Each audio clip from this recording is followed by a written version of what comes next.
I guess we'll go ahead and get started. So I just want to welcome everyone to this Where Are We Now event, EOP and MAP. My name is Kevin Collymore, class of 2010, proud EOP graduate.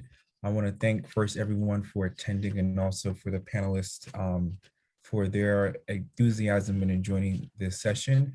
This is Alumni Weekend and also Week at Purchase. So we thought we'd add more programming and highlight our EOP and MAP programs and alumni who play a really critical role in student life at Purchase. So without further ado, I'll introduce the panelists. So we have Za, we have Amanda, Adon, and Santiago, and also our moderator, the one and only Paul Nicholson, Director of EOP and MAP at Purchase College. So the way the run of show will be is that all of the panelists will be do introductions, and then there will be questions that they'll answer, and then we'll open the discussion up for Q&A from the audience, and we'll get right started. So without further ado, I'll hand it over to Paul.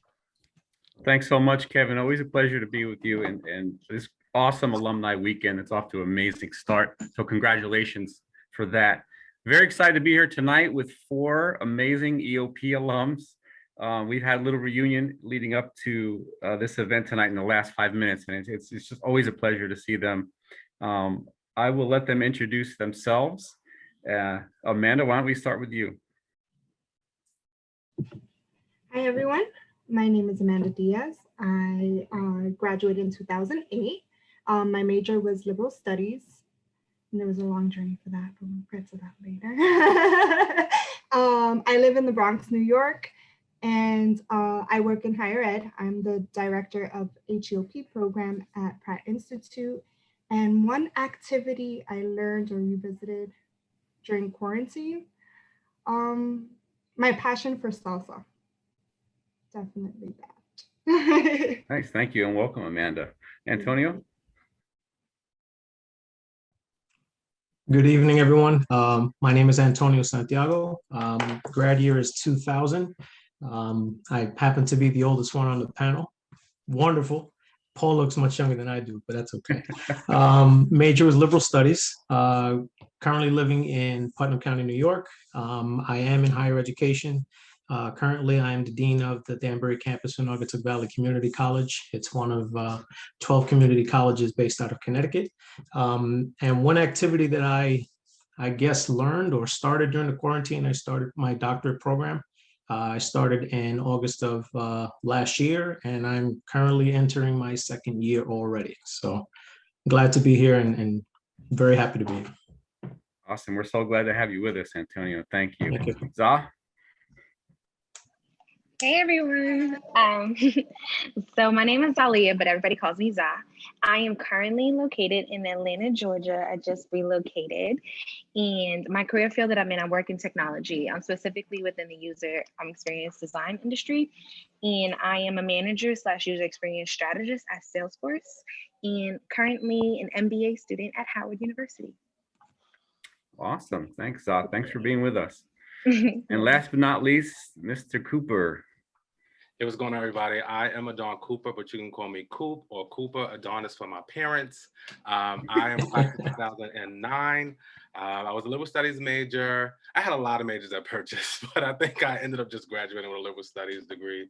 What I do, I'm currently a college and career coordinator for the Department of Education, and I'm also a local internet celebrity. So I do a little bit of everything. So yeah, that's me.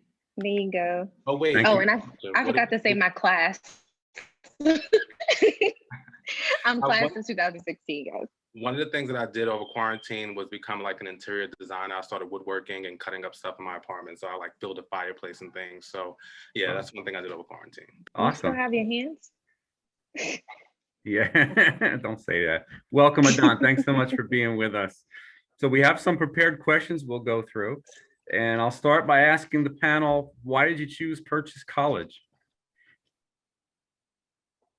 And anyone could answer if you go ahead. I'm not going to call on you. It's a good. I'll go first. The reason I chose Purchase was honestly it was the best school that was the closest to family. I grew up in Brooklyn, New York, and at the time I had some imperative health issues. So my mom and my dad both wanted me close. So when I started looking for the things that I was interested in, Purchase was the only one that had a wide variety from arts, music, but still gave you some business, finance if you wanted it, all of these different things. And I was a creative at heart. So being involved with having so many different avenues of creativity was important for me to be at. Thanks. Yeah, so I can definitely relate to Zah's experience in choosing Purchase. I definitely wanted something. I grew up in Brooklyn before moving to the Bronx. And I wanted something close, but still wanted that experience of living on campus and having that, the performing arts within the liberal arts was awesome. I really always enjoyed dance. So being around it and being around music, just that exposure to different forms of art was amazing as a liberal studies student. I like to joke and say I didn't pick Purchase, it picked me. I wasn't going to go to college at all. But when I got up, I kind of applied because my people were telling me, you have to go to school. I'm like, I'm going to be a star. I don't need college. But when I got off that B12 bus and I seen all these amazing people, I seen drag queens in the middle of the campus, I was like, this is pretty lit. I need to make this my home. So it was really close to the Bronx. I'm from the Fordham section of the Bronx, Hunts Point area too. So I was like, I can get to my family quickly enough. And the liveliness of the campus just made me feel free. And I knew I had to make it my home. Nice. We're glad you did. Now, Antonio, can you remember back that far? It's tough. I did take my pills this morning, so I'm okay. Way back when in '96, there were a group of about 8 or 9 of us that came from a school in Brooklyn, Bushwick Outreach. And we all pretty much had the interview on the same day. We all took the B12 bus. We took the Metro North up there together, pretty much on an adventure. None of us had ever been on the Metro North. And it was, I think the second that, and I would attest that all of my friends that actually got accepted to the college would agree with me that the second we stepped on campus, we knew it was home. And it was a group interview. We were all welcome with open arms, and it was just the vibe of the campus. Everybody felt, they welcomed you onto the campus. There was no feeling of hesitation to try to get into something new and to do something different. I initially went into, and Paul, I'm not sure if you might remember this, but I had the conversation with you about what my major was going to be. And I said, I want to be an accountant. And Paul was like, that's great, but we don't offer accounting here. So, I had to go to plan B, and I never had a plan B. But, again, best decision I ever made. Again, you take a kid from the city, you put him up in the country, and it's a completely different world. But that world completely opened things up for me. We're so happy that you 4 chose Purchase. It was an amazing experience watching you grow. It still is, by the way. So this next question prepared by Mr. Collymore, and I need to say before I ask it that it's too late for you to get in trouble for this. So whatever your answer is, you won't get in trouble. What is your fondest memory of the EOP summer program? I'll go first on that one. All right. that was my first time being in a class with a professor that put me to sleep. Never happened in high school. I was pretty attentive in high school, but I think the professor had did it purposely to test us. It was a psychology course. I'll never forget, I was in the front seat and I just kept nodding out and thinking, this isn't for me. I can't do an 8 o'clock in the morning class. So I think at that moment, any class that was after 9 o'clock, I was ready for it. Before that, no thank you. I think I remember the most feeling like I was a fish out of water and thinking I was too cool. Like everybody was making friends and I just felt like I was an outcast. But then my roommate at the time, his name was Richard, he just kind of pulled me in and we became like brothers. We're still really, really close now. So I remember just making that initial connection with somebody that felt super real, that was outside of my family, because I come from a pretty big family and I got a bunch of cousins. So this was like my first real connection with a roommate that I didn't have to live with for real, you know? Nice. I'll go next. So I think my EOP summer experience is actually interesting. Kevin was actually my mentor. So Kevin Collymore, And he was pretty diligent beforehand. He had like all of us meet online. And this is the days of when Facebook and was really, really big. So like I got the names of the people that I was in EOP with, and we started like messaging each other beforehand. So we built like this hype that by the time we got together, all of us knew each other. We were super excited. And it definitely was a different opportunity because a lot of us came from like different types of homes where we never had an experience like this. So one, being away from parents. Two, definitely having somebody else that we live with that wasn't family, similar like Adon. And then also kind of learning how to take care of yourself. It was just like, you had to have a caddy, you go take a shower, like all these different things that were new experience for us that we got like ahead of time. And it was really great to have this dynamic of let's kind of coach you into what college could be, because we know that there are some limitations that are outside of you that has nothing to do with you, but that doesn't mean you can't be here. And I think that was one of the best feelings about having that EOP summer program, as well as I think the humanitarian piece of like having a mentor. Like Kevin really, at least for us, he would like bring us into his apartment, talk to us, kind of give us the rundown about what college could really be like. And we were super appreciative of that. And when I think we all followed suit when a majority of us who were under Kevin became mentors too. Thank you. Nice. So Adon and I were in the same summer program. I remember you, Adon, in the summer program. I was like, there's so many personalities coming together in one space. I think that's what really like stuck out to me, was just like all these new faces, this new experience. Like you felt like you were in the middle of the woods and you're like, what is happening here? But like Adon, I met really great friends, ones that I'm still really close with. Like my friend Alba, love her to death. Always, like that's my sister from another mister. But it's just those moments, those opportunities to really meet and engage with people in that way, and knowing that you're going through the same experience at the same time, it really creates this bond. And also, like Za said, it just giving you the opportunity to experience college before college. I remember when we were all during that welcome weekend, I remember you and I just rallying up the troops, and we're all going to the hub, and we're like, oh yeah, we thought we were the cool kids because we knew where everything was, just because we had that time before everyone else on campus. So I thought that was really awesome. Great. Thanks for sharing, guys. And see, no one's in trouble. No one told me about sneaking out or anything like that. We trying to keep it. We didn't sneak out. No, Nobody said thanks for not telling those anything about stories. sneaking out. No one We're does studying that. all night. We're studying. So you may or may not be happy. No, we're back to a 3-week summer program for the EOP program. We're remote this year, but we'll be back in person next year for sure. And we'd love to have you participate in the summer program again. How has your purchased college education prepared you to succeed outside of the classroom, both personally and professionally? That's a loaded question. Yeah, I know you got to think about that one, so.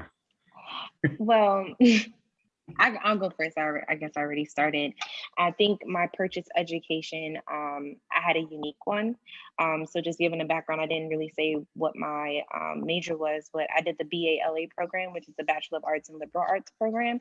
And I created my own major, which was called ethnomusicology. It is the study of how music affects people, like physically, mentally, emotionally, politically, all of these different attributes. Ended up making and getting teachers involved in anthropology and the music department to come together and create courses to help me.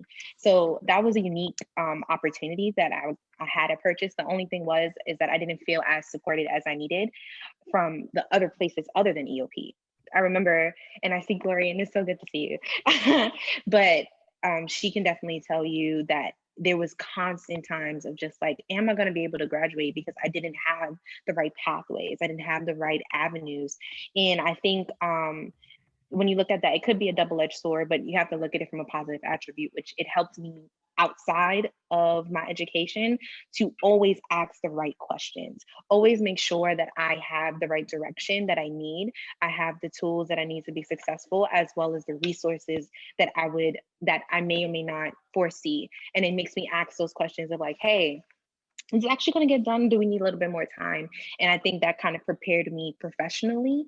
From a personal experience, I would say that my education of ethnomusicology, which was more of the anthropology route, helped me a lot for my career. Being able to understand how to study people, to ask those questions, to be involved, to honestly work on the fly and continuously have some type of resource available was one of the most necessary skills I could say that I gained in college. And I think a skill that was an interpersonal one was learning how to ask for support. Excellent, thanks. Who's next?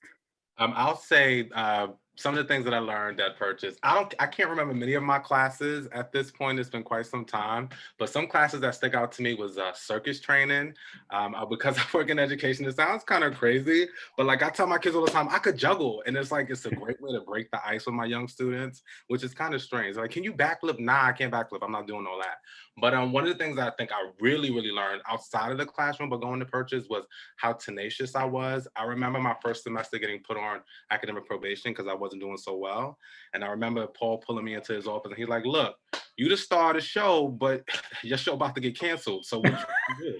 You got to get it together. And I didn't realize how much work it was going to take to get it together. But like Zai, I learned to quickly start asking for help, looking for support, and not being afraid to ask for support. So now in my professional life, I'm not afraid to say, hey, I don't have to work in a silo. How can we get this project done together? Who can I reach out to that can be a resource for my students, for myself? It's definitely helped me manage my team a lot better too. I have a team of about 5 people, and we have 2,000 kids. It's a lot of work, but I've learned to really ask for support when I need it and lean on my leaders too. You know, Adon, you just reminded me of something, which is like a funny story. I was a freshman and Adon literally pulled me into a leadership role in a club. He didn't know me out of nowhere, but it was just something that he said. He saw me and he was like, I was so nervous. I was just like, what? And if that can be any resource to anyone on the call, is put yourself out there, experience different things that you normally wouldn't do, and allow yourself to be challenged. You don't have to be in those different places where you feel uncomfortable. Like literally get comfortable with being uncomfortable. And it helped. So thanks, Adon. Thanks. Antonio or Amanda? I would say for myself, the experience as a student definitely was the motivation to be in the career path that I'm on now in higher education. What it showed me and my behaviors and my lack of pursuing support was one of the key reasons why I decided to go into higher ed in the first place. If it wasn't for the support that I received from professors, from counselors, and even from my friends, I probably would have never made it and dropped out of college at some point. Being the first person in my family to go away to college, I had no idea what I was looking for. I had no idea what to expect. I did have that support group of my friends that were there, but at the same time, they had their own problems that they had to deal with, and I had to figure out my own. So I had to carve my own path. Professionally, what I got from Purchase and what I felt that, or what I believe and what I tell my students now when I'm advising them or when I'm just having a conversation with them, is that it showed me how to think critically. It showed me how to speak up for myself, how to advocate for myself, and to seek the help that you definitely need to get ahead. I think pride gets in the way, especially being, I'll call it for what it is, being a Latino man. There's this machismo that's there that you can take on the world and, you're going to be able to succeed. But I've fallen many times on my face, and getting up and taking on the next challenge and pursuing that next step is what gets you there. So I think professionally, it drove me into this field. I love being in this field. And I think that foundation that I got as a student, and also, my one time as an EOP counselor, and also, moving forward into academic advising, it all started because of the foundation of the college. Yeah, I definitely can resonate with that, Antonio, because that's how I started in my career of higher ed as well. I wasn't an A student. That's why, that support from HEOP really helped me, and from EOP really helped me and got me to where I am right now. being able to think critically and take advantage of the resources that are available are so critical and so important. And developing that network and starting with that network that you develop from that first day. Like Paul is a huge mentor. I remember when I worked at EOP as an admin, and Glory really supported me during that transition. When it was my time to leave Purchase, it was really hard because it was just like, man, this has been my home forever. And now I have to go, but I know I had to in order to make that next step in my career. I told Paul, I'm like, Paul, one day I want to be you. I want to be able to be a director of a program. And he really helped me to get to that point, you know? And so I'm just really grateful for the whole team and just what the experience has provided me. Like Adon, I don't remember all the classes, but you have you have those key professors that you remember that they told you something that just kind of pushed you to say, okay, maybe right now, you know, at that moment you didn't believe in yourself to do it, but they gave you those encouraging words to say, okay, maybe I can get through this class. And then maybe I can get through the next class. So just pushing through and trying new things really gave me that resilience that I experienced at Purchase. Thanks so much for those thoughtful answers. I mean, you're coming. A great next question for you all. Tell us a little bit about your involvement on campus and opportunities for you to get involved and build your network. So what did you do that helped you do that? Too much. Yeah. No, honestly, the titles, I don't know if they're still the same now, but I was a student life assistant, an orientation leader, a diversity coordinator, and an EOP mentor. And that was just the administrative ones. When you start to get to the clubs and activities, you know, helping out with like the Student Government Association. I was a co-president of SOCA. I was a PR person. SOCA just took my life at one point. We came up with like amazing things, but I think if I can tell you what those things really kind of bulletized for me in my life, it was creating memories that created lasting relationships, and that's what I have to this day. I think it helped me, sorry for my background. But it helped me learn leadership skills by the way of like community and outreach. And it consistently challenged the status quo that I had in my head by doing things outside of the norm. Like, you know, similar to what Antonio said, like being an Afro-Caribbean girl, like there were just certain things that weren't normal for me. And being able to have friends who were ballet dancers and having people that were in the music department or graphic, hold on.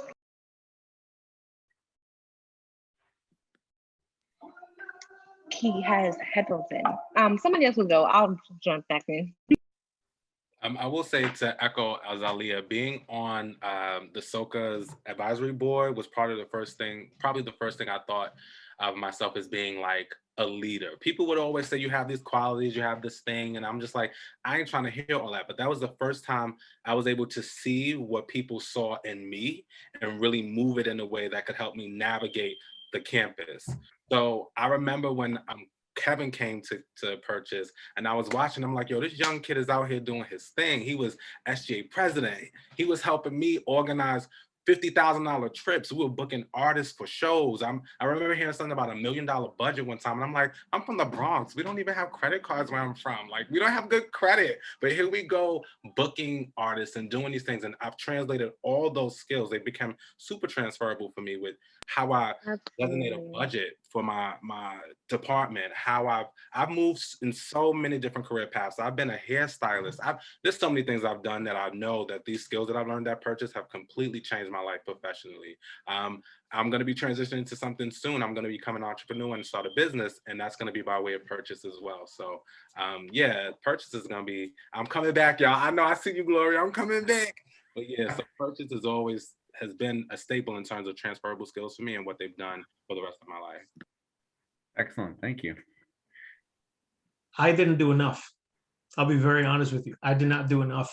I was not a part of the student government. I did participate in one or two, I guess it was called Latinos Unidos, that student organization. I did a couple of shows with them. but my first 2 years is when I partied too much. And I was trying to go to every party that I can find. I was in the new, I was in the old, and I was in this and that. And when I hit that conversation with Paul about being on probation or getting academically dismissed, my new life was in the library. So I spent more time in the library in my last 2 years than I did my whole 4 years altogether. But I think that experience has now, been put towards students that I encounter with, that I say, you have to get involved.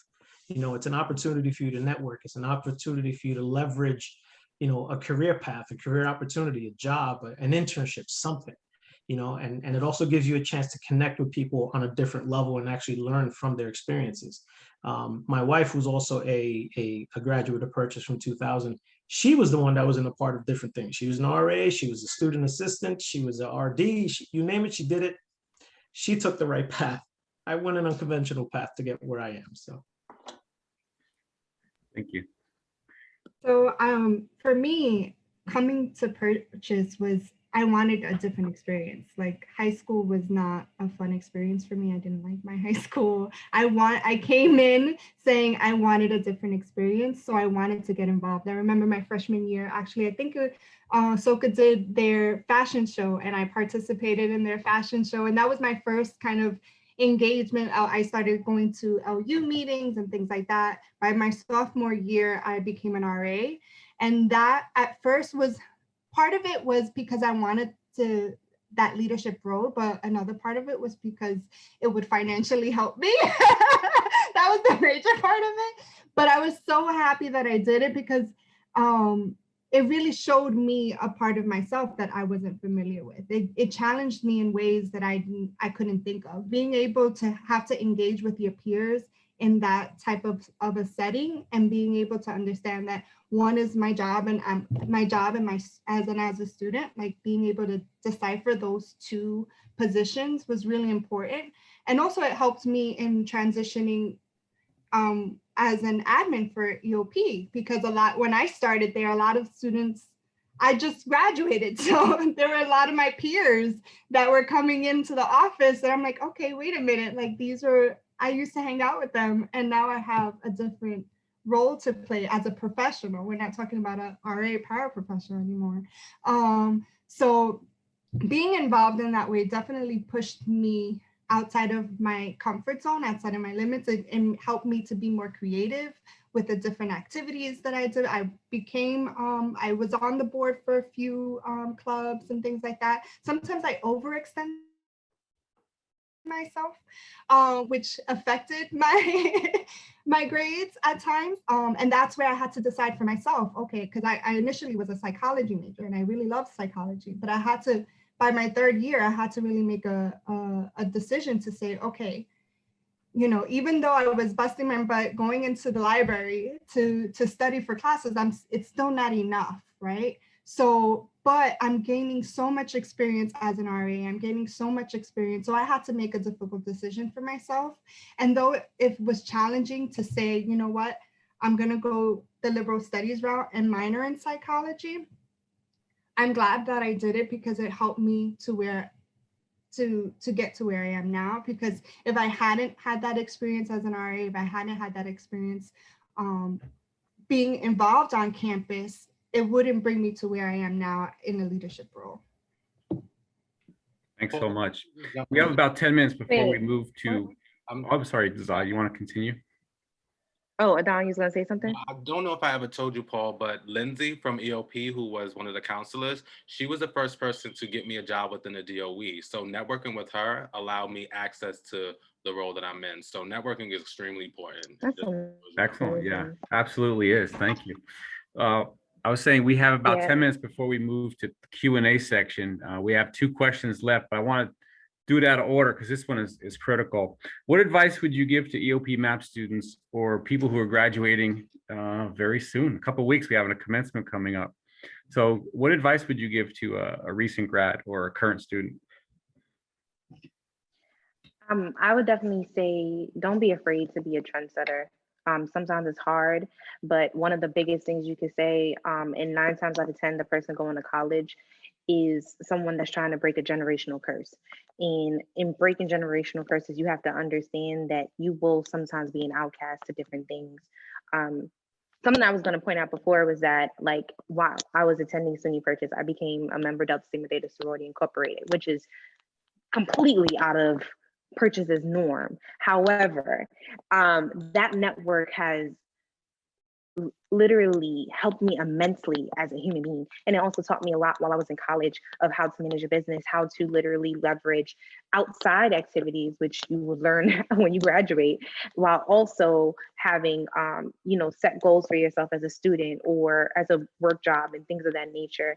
And so that's one thing that you should definitely consider for yourself, as well as listen, not listen to reply. A lot of times when we're in college, it's like, okay, I did this, I did that, I got it. But really pay attention, because there are people that came before you that can give you some information and really give you a path that you don't have to go. You have to work smarter, not harder. So really kind of get out your ego and just pay attention, and listen with the intent to really listen, not just like, okay, but this is what I'm doing. You don't know, like, people can get it.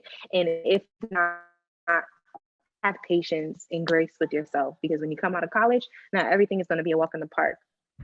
So those are some things for me. Great, thank you. I would echo and say one of the things that I learned coming out of school was that the world did not owe me a thing. I remember graduating and thinking that I had this degree because I was the first guy in my family to have it. I had a bachelor's and I was brown skinned and beautiful, and I just knew the world was going to be mine for the taking. I had to really humble myself and realize that I still needed to connect with my network. So be close with your friends, because you never know what opportunities might be coming your way. Keep your ears open in terms of job opportunities. Reach back out to EOP. It's been 12 years for me, I want to say. I know I look pretty young, but I've been reaching out to Mary ever since. I reach out to Paul. I'm like, yo, what's up? What y'all got going on? How can we still work together? So I think remember to continue to stay humble, reach out to your network, and try new things. Remember that these skills that you learned are super transferable, and find a great resume writer. If you can find somebody to hook your resume up, you need about 2 versions of it. And really get that together. You need a couple versions of your resume, and keep your eyes open, because it's not going to be easy, especially in the middle of a pandemic, because it ain't over yet. Even if some people got some vaccines, it's not over. So keep your eyes open. Okay? I actually use the college center, like the career center. They actually do stuff. Absolutely. Yeah, I'd definitely say be patient with yourself. Stay connected to what you want, right? Like, don't be afraid to try new things, but set out an intention. Because if you set out an intention, even if something doesn't really align with what you want to do, like Adon said, there's so many transferable skills, it's gonna realign. But if you set that intention out there, okay, you're not really sure, but you know that you have a passion in this, trust in yourself that you're gonna get there. It may not go as smooth as you want when you first start. Like graduating in 2008, it was okay, we're in a pandemic, but we were in a financial crisis. Like, coming out thinking, oh yeah, I got my degree, I can easily get a full-time job and make $40,000 or whatever. That was absolutely not true at that point, right? But you had to kind of not thinking, for me, I had to take those challenges and those sacrifices of, okay, maybe the income is not there, but it's aligning me to the work that I want to do, right? And so you have to kind of start thinking about those types of sacrifices that you're willing to do with the intention and the goals that you want for yourself. Excellent. I'd suggest a couple of things. Number one, be adaptable. And I think all of us kind of, alluded to that. But don't limit yourself to one specific area where you're going to pigeonhole yourself. You want to be able to expand, your network. You want to expand your vocabulary. You want to expand your thinking and your critical thinking process. And second, which actually resonates with me right now, would be there was a term that a gentleman that I was speaking to had told me called expand your bandwidth. And what he meant by that was to, not to be afraid to apply to that position if you're interested in it. You know, the worst thing that can happen is that you don't get anything out of it. The best thing that can happen, you get an interview, you go forward. But what resonated with me the most with that is that, again, you pigeonhole yourself into thinking, I want to be this one specific thing, when next thing you know, it could be something on the completely opposite side of the spectrum that you weren't prepared for. You know, if I would have, when I graduated, nobody could have told me, hey, you're going to be a dean in 20 years. Really? Like, I would have been like, bye-bye, I'm going the other way. You know, but allow yourself to think differently and be open to different opportunities and to expand, you know, your frame of thought, because if not, you're going to limit yourself and you're going to stay in that one place, and you want to be able to have every opportunity available to you. Thanks so much. Excellent, of course, these answers. So we could do questions and answers now. I haven't looked at the chat to see if we had any, but I see a lot of alums that are with us today. I saw Pedro, I think he may have left. Glory, he's an alum. Kevin's here, of course. Karen Beltran is here. Anjanae is here. So we could have an open discussion if there are no questions. Miss Bastone, it was not you, by the way. Just throwing it out there. It was your class, but there was a guest speaker that day. Oh, yeah. I Oh, will yeah, never sure. forget it. Nice save. I came in right on that moment. Yeah, I caught you. Nice to see you. Nice to see you too. I'll take the opportunity to thank Professor Bastone for all of her help over the years with EOP, you know, lecturing in the summer program, in the sophomore program, in the freshman program, and mentoring our students. You've been an amazing colleague. Thank you, Linda.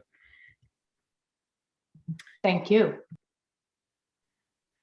So we can, if we can highlight the participants, then you could just simply raise your hand and we'll call on you.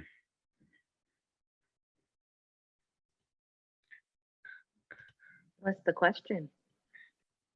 It's a question and answer. So if anyone has questions for you, and I don't see any, let me check the chat. All right, well, since there's no questions, there is a question I didn't get to. So I'll ask it now of the panel. If you could alter anything about your undergraduate experience, why? The loans. I would alter how much loans I took out. I think I wasn't fiscally responsible. I would have not done that. But aside from that, it was such a great experience. I went and just being more. Thanks, Adon. Yeah, loans are a fact of life, getting through education, right? Agree with you on that one. I probably would have gotten more involved with campus activities. Definitely the loan thing. I think financial literacy should be taught way in the beginning versus the exit interview at senior year. You know, and Paul, I think our program was what, 8 weeks, 6 or 8 weeks on campus. I think it was if I remember 4. correctly. 4 weeks. Yeah, maybe it seemed like 8. Something like that. But yeah, absolutely. Financial literacy, you know, something up front that I wish I had learned a little bit more about and gotten more involved on campus activities. I would say studying abroad. I wish I studied abroad. My sister, who's also a Purchase alum, was able to study abroad, but I'm glad that she was able to do that, and I'm glad I got to fulfill some of that desire by working with the study abroad office. But I would have, I think I was too preoccupied in not using loans that I stifled myself from that experience, not realizing that that financial component of it, that experience that I would have gotten abroad would have superseded the funds that I would have had to pay to do it. There's a. Oh, go ahead. No, go ahead. Go ahead and answer. No, I can definitely echo Amanda in the sense of wanting to study abroad, but not allowing myself to study abroad. I took into account everybody else around me and the responsibilities that were quote unquote donned on me, even though I was in school, and it was like, oh, well, I can't do this, I can't do that. And that kind of just flows into anybody who's a student now, you know, making sure that you're doing things for self, making sure that you're advocating for yourself and that you give yourself the space and room to truly do what you want to do, not what people on the outside want to do. If you're not happy doing whatever it is, then it's going to show. And I think something that I could have altered alongside my undergraduate experience was, again, kind of advocating a bit more for myself. In my later years of my undergrad, it got real crazy. And I ended up just like tapping out.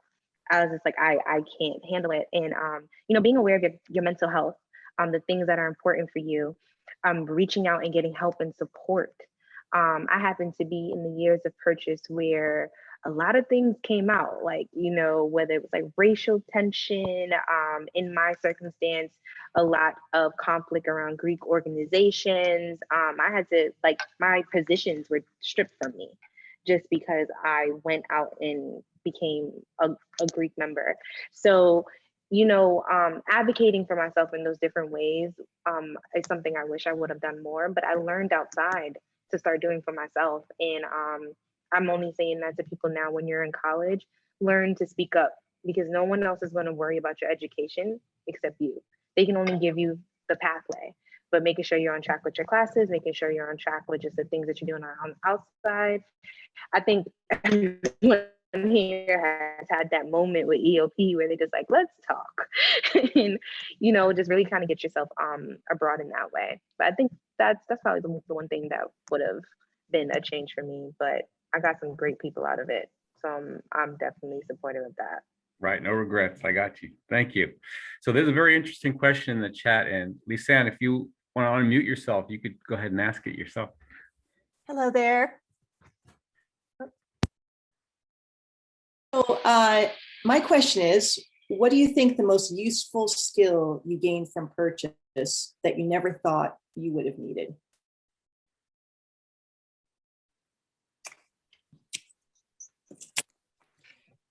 Did you were able to hear that? Yeah, yeah. I would say self-advocacy, you know. I think that's something that speaking up for yourself and similar to what Zalyia was saying, you know, expressing how you feel, but doing it in a way that's constructive and also productive. You know, you want to be able to stand up for yourself when there's something that you believe in, and advocate for yourself or advocate for other people that need it. You know, I think that's something that has certainly resonated professionally and personally. Being in a professional environment, learning how to advocate for what you believe in and the things that you want to move forward, whether it's a project, whether it's, you know, hiring a certain person or just getting an initiative going. You know, you need to be able to advocate for what you believe in. So I think self-advocacy was certainly one of the best skills that I learned while being at Purchase. I would say the skill I learned the most was living in my most authentic self. I think when I was at Purchase, I was closeted, I wasn't out, and I was around so many people who were just living in their most authentic truth. They were performing and just being their most authentic version of themselves. And I walked away from that experience. I graduated still closeted, and I'm like, I'm still not really happy with who I am as an individual. I'm still not happy with my life. So many of my friends are artists doing the things that they love to do, and I'm just in this box containing myself and not really being all of me. So it wasn't a skill I learned in the classroom, but just watching people live as themselves really inspired me to just be my best version of me. And one thing I really did learn in the classroom, a skill was spelling. I could not write. I could speak so eloquently, but I could not write to save my life. So having those professors like drill into me like, yo, this paper is trash. You need to go to the library, you need tutoring, get it together. I think that is one of the major skills that I still use in my life. I'm like super editing everything now. So that and living in my most authentic self. I think one of the things, the useful skills that I didn't think I would get, but I know that I needed in life was routine. I didn't get that often. Oh, did anybody hear me? Because it kind of froze a little bit. But I just said it was more of a routine. I didn't think I would necessarily get that in school because things were always changing, right? But the truth was, similar to what Antonio was saying, you got to wake up early and you got to get yourself together. If you want to look like a human, then you go to class, which 9 times you don't. You end up wearing some sweats or something. But paying attention, like you're like, I want to eat first, so I'm gonna need to get up 30 minutes before. I'm gonna need to do this, I'm gonna need to do that. And then when you start to involve yourselves with clubs and committees and all of these advisory boards, you have meetings. You got to be on top of your meetings. You got to check these things. You're going to have itineraries, like all of these different things that come a part of that. And it becomes a routine that it's like, okay, well, if I have a meeting, is there minutes or is this, like you start to figure these things out. And I didn't even think that was going to be a thing thereafter. So I was appreciative to that. I think somebody has a. Yes, Karen, why don't you ask that question? There she is. Hi, everyone. Hi. I certainly have a lot of visual memories of campus. And so what's yours? Space, building on campus? I would say the Stood. The Stood was my joint. Just because they always made it so different for each class. And to be fair, that was where the best parties were had, that in South. I don't know what the Stood is, but I believe you. I don't know where that is either. Karen knows my pain. Well, Karen knows my pain. they go ahead. The Adon, Butler building. The Butler building. Okay, Yeah, gotcha. it was turned into a I student didn't even activity know. center. I didn't even know what that name was. If you remember Club 1010, that's the new Club 1010. There you go. I would say my favorite spot was the music building. I really love the sounds that would come always out of the music building.